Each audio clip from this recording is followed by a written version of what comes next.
Salut, je suis le frère Ephraim Marie de la Miséricorde Divine. Je suis camerounais et je vais partager avec vous quelques lignes de ma vocation, mon expérience vocationnelle. Déjà, commence à l'âge de 14 ans, alors que j'étais au lycée. Alors j'ai commencé à sentir ce besoin de me donner au Seigneur de façon un peu plus concrète, d'une façon assez particulière. Parce que déjà jeune, j'ai intégré les mouvements jeunes de la paroisse Saint-Augustin où je faisais partie. J'étais garde suisse et en même temps aussi j'étais un jeune du conseil pastoral paroissial des jeunes.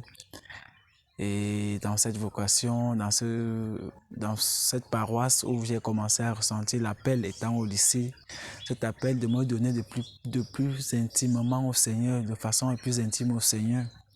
C'est donc à ce niveau où je commence à m'intéresser un peu, à regarder comment est-ce que je peux vraiment me donner au Seigneur.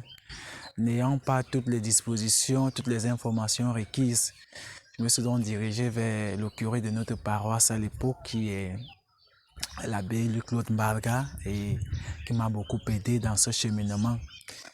Et là, j'ai commencé à aspirer, j'ai commencé à intégrer le groupe vocationnel, j'ai commencé à découvrir l'appel. J'ai découvert notamment les différentes vocations dans la Bible, ce qui m'a permis aussi de faire un semblant, de faire aussi une commémoration et de faire aussi de pouvoir comprendre ce que les différentes vocations signifiaient dans la Bible. C'est donc là que je parviens à décrypter que le Seigneur m'appelle dans une façon concrète à me donner à lui. Et là, je ne savais pas encore la différence entre diocèse, entre communauté, entre contemplatif, entre semi-contemplatif et entre tout. Bon, bref, je me suis lancé un peu dans l'expérience vocationnelle au diocèse où j'ai fait un an de prestage et c'était plutôt concluant.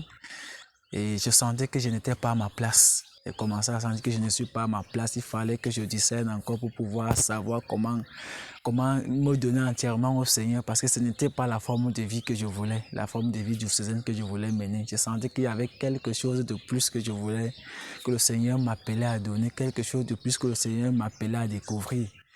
C'est donc là où j'ai commencé à aspirer. J'ai notamment aspiré dans plusieurs communautés, en laissant la communauté des Déoniens, les Pères du Sacré-Cœur. Alors là, j'ai encore découvert que c'était pas ma vocation et je suis parti en Espagne en espérant trouver ce que je cherchais, parce que je cherchais déjà une vie qui avait un peu trait à l'oraison, à la contemplation, à la prière, surtout à la prière. Donc je suis donc parti en Espagne chez les franciscains de Maire où j'ai notamment été bien accueilli et là-bas j'ai senti encore une fois de plus que je n'étais pas là où il fallait.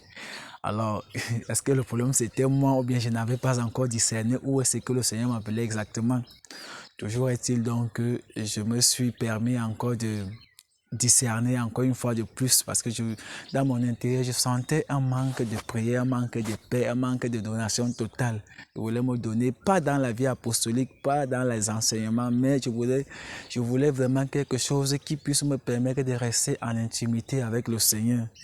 C'est donc là où je découvre la communauté mariale oasis de la paix, quand je commence à chercher qu'est-ce qu'il faut que je fasse. Là, j'étais en Espagne, arrivé.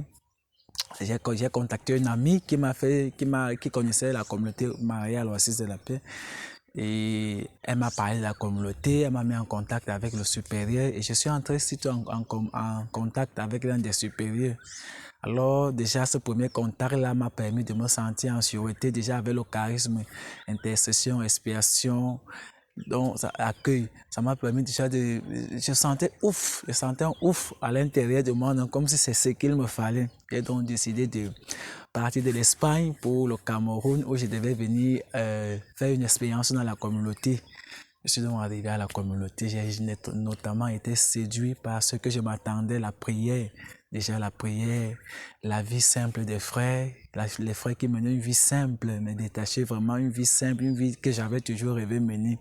La prière, l'accueil, le partage, la communion et tout ce qui va avec l'adoration perpétuelle. Ce sont des moments, ce sont des choses que moi j'ai recherchées dans mon intimité. Donc c'est le Seigneur qui avait mis ce désir en moi. C'est plus tard que je découvre. Je commence donc à cheminer avec la communauté, au fur et à mesure d'apprendre la communauté. Et au fur et à mesure, je parviens à comprendre que c'est vraiment ce que le Seigneur voulait pour moi. Je parviens à discerner que non. Ici, je me sens toujours comme si j'ai toujours été dans cet endroit. C'est comme si j'ai toujours vécu cette vie. C'est là où il y a cette confirmation que non, je suis là où je dois être. Parce qu'il y a d'abord cette paix que j'ai retrouvée. Cette paix que moi-même je n'arrivais pas à m'expliquer. Cette paix que personne, aucun homme, aucune chose sur terre, aucune jouissance ne peut donner sur terre. Et donc, notamment, accueillir cette paix. Je me suis senti en paix avec moi-même, en paix avec mon passé, en paix avec mon présent. Et déjà, cette paix-là, je me projetais déjà dans le futur avec une paix totale. Ça veut dire que j'ai tout donné, que je veux tout donner au Seigneur et de lui donner de gérer tout le futur, quel que soit ce qui arrive. Donc, je suis donc arrivé et aujourd'hui, je me suis consacré au Seigneur. Ça fait déjà, c'est la deuxième année, ça fait déjà un an. J'ai renouvelé les vœux et je continue mon cheminement. C'est quelque chose de plus beau. Il n'y a rien de plus beau que de donner sa vie, sa jeunesse au Seigneur. S'il y avait à recommencer, je le recommencerai bien évidemment parce que à un moment, il y a cette intimité, cette communion, cette paix et ce vivre ensemble avec le Seigneur, non, ce petit témoignage, peut-être pas toujours avec les paroles, mais ces témoignages par cette vie fraternelle, par cette vie de communion, par cette vie de prière que j'ai trouvé les frères ici et dans laquelle aussi je me suis aussitôt introduit pour pouvoir vivre cela dont j'attendais et cela dont je cherchais depuis longtemps. Maintenant, aujourd'hui de la consécration, c'est un grand défi.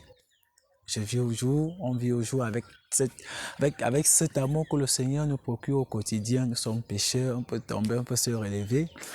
Mais l'amour du Seigneur est plus grand que tout. L'amour du Seigneur parvient toujours à nous relever.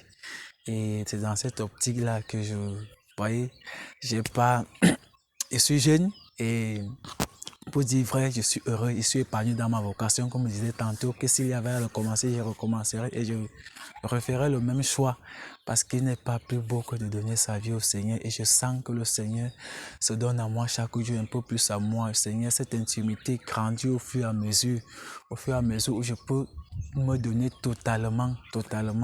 Donc c'est aujourd'hui de la vocation, qui est aussi en Afrique, a besoin de cette intimité, de cette communion avec le Seigneur pour pouvoir se découvrir parce qu'on se découvre dans le Seigneur tel que nous sommes aimés, comme le psaume dit souvent. Donc, la vocation, c'est très précieux. Il faut d'abord se découvrir soi-même. Il faut d'abord connaître ses états intérieurs, ses motivations.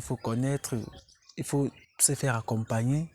Il faut se faire aider dans la vocation et toujours avancer avec la conviction que nous sommes voulus, conçus et aimés du Seigneur. Quel que soit notre passé, quel que soit ce que l'on a fait, le Seigneur nous aime d'un amour incommensurable. C'est cet amour aujourd'hui qui a permis et qui permet à ce que je me relève chaque jour pour continuer à chanter la miséricorde, pour pouvoir continuer à partager cet amour que j'ai rencontré, cette paix que j'ai rencontrée sur cette colline.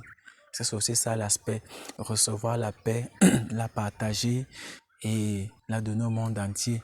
Donc je remercie par cela la Vierge Marie qui est reine de la paix, qui m'a rencontré sur mon chemin et m'a fait rencontrer Jésus, prince de la paix, vivant dans son église. Merci.